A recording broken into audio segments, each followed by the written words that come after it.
السلام علیکم و رحمت الله و برکاته. کسانی هستند که خدا ناباورند، آتئیستند، خدا را قبول ندارند.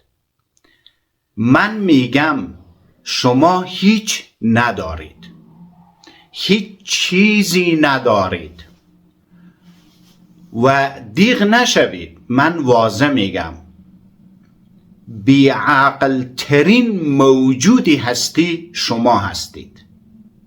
شماهایی که میگویید خدا وجود ندارد، خدا نیست، فکر میکنید خدا مادی است، فیزیک است، ماده هست که در بند ماده باشه و شماها او را ببینید.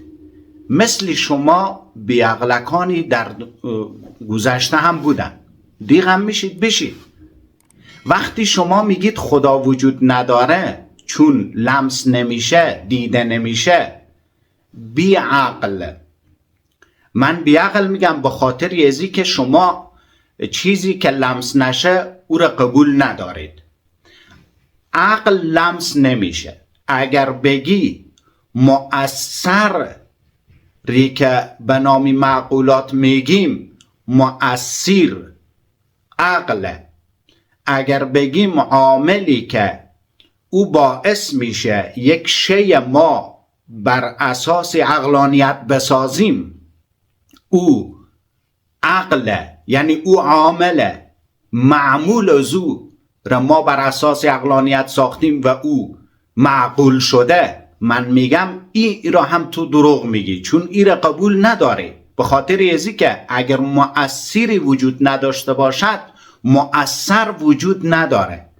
به همین اساس تمامی مسائل روانشناسی را شما انکار میکنید، چون روانشناسی همان تأثیراتی، عواملی ذاتی انسان هست که باعث میشه به وجود آمدن بعضی از مسائلی را در ظاهر برای انسان بیان میکنه، برای انسانی روانشناس بیان میکنه. اگر به این طریق باشه شما از این علوم و از مسائلی که در روانشناسی هست انکار میکنید. پس اصلا در زندگی شما چیزی به نام انسانیت، عقلانیت، وجدانیت، محبوبیت و مسائلی دیگر دیده نمیشه. یعنی شما هیچ ندارید، بیعقلانی هستی، شما هیچ نیستید. اصلا امیدی در زندگی شما وجود ندارد. کسی که مسلمان است، کسی که ایمان دارد، در هر سختی، در هر مشکلی امیدی دارد، رنجی به او میرسد امیدی دارد، به هر بدبختی که بیفتد بازم برایش منفذی در آینده امید است که باز شود. اما شما چی دارید؟ چون وقتی ویدیو کم است امیدوارم که عزیزان بدانند. باز اگر بدیتان میآید بازم ویدیوی دیگری جور میکنم.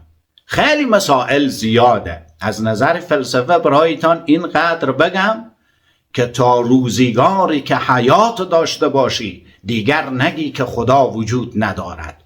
تا روزگاری که نسلت هست اگر عقلانیت را قبول داری، اگر انسانیت واقعی را قبول داری، اگر وجدانیت حقانی را میپسندی، دیگر هیچ وقت حقیقت خصوصا مسائل اسلامی را